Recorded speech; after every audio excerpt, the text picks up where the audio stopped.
Hey there, Sharon Horne-Ellstrom here. Welcome to day 1636 of What You Up To Now. My question for you today is, where do you have free reign? Today, apparently I have a cold and a foggy brain.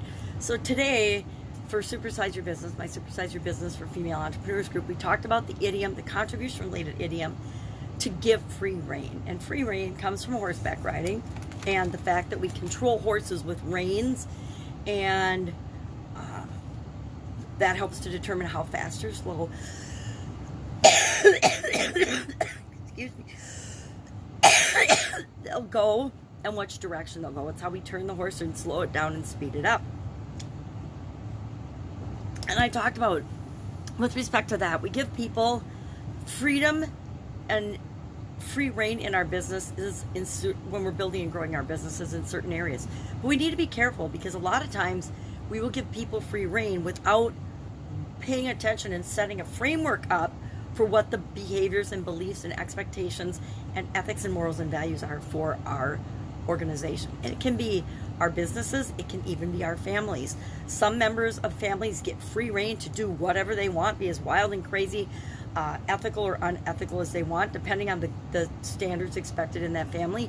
And other members generally hold themselves accountable to a higher standard that is more socially acceptable, I guess. And that applies in our businesses as well. I've been involved in a lot of different businesses over my career.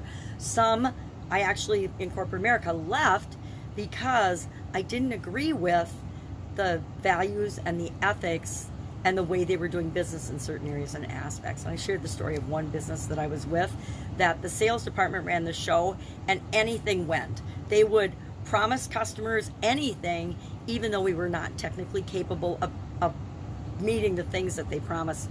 We couldn't, no matter what. So that business had literally hundreds of thousands of dollars a month in write-offs and chargebacks and discounts, because we couldn't technically create the things that the sales department was promising the customer base. And they did it because they wanted to grow fast and be the leader in their industry, but they ended up really struggling and having to close plants and things because they were over-promising and not able to deliver. Nobody in the world could deliver the technical capability that they were promising. So I was the quality vice president. I'm like, yep, sorry, not going to be the go-between to explain to customers why we're not giving them what you say we're giving them. And we've got situations like that happen in our families. We see patterns repeating over and over and over again. And we all have those, right? We all have patterns that we repeat over and over and over again. But at some point, we need to look at ourselves and say, oh, this isn't really working for me and serving me very well. Maybe I need to tweak and change that behavior and personally develop and grow and learn.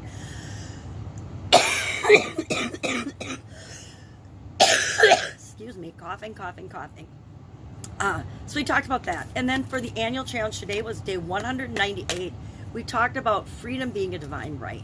And I think that since I grew up in America, I just expect that freedom has always been a right for me. But no matter where we live, no matter your background, no matter what, we always have the human, inalienable, God-given right, or whatever you believe, divine-given right to our spirit, our freedom, and our thinking. Nobody can tell us how to think and what to do. We're always responsible for that, right? There might be outside pressures and circumstances on us, but it's always up to us to decide what we're going to do given those constraints and circumstances. And our mind is always free to do as we please. I think it was Viktor Frankl, isn't he the one that wrote the book? And he was in the Nazi camps, and when people all around him were perishing, he survived. And so I could be wrong about that. Anyway, I don't read much about the Holocaust because I find it so horrific that it makes my soul hurt. But freedom, it's our right, but it's also our responsibility to use that freedom in ways that are good and right and make the world a better place. That's all I've got today. I'm going to go obviously cough my little head off the rest of the day and see if I can't get rid of these allergies or cold, whatever it is. If I can help you in any way, please ask. Otherwise, I'll be with you tomorrow.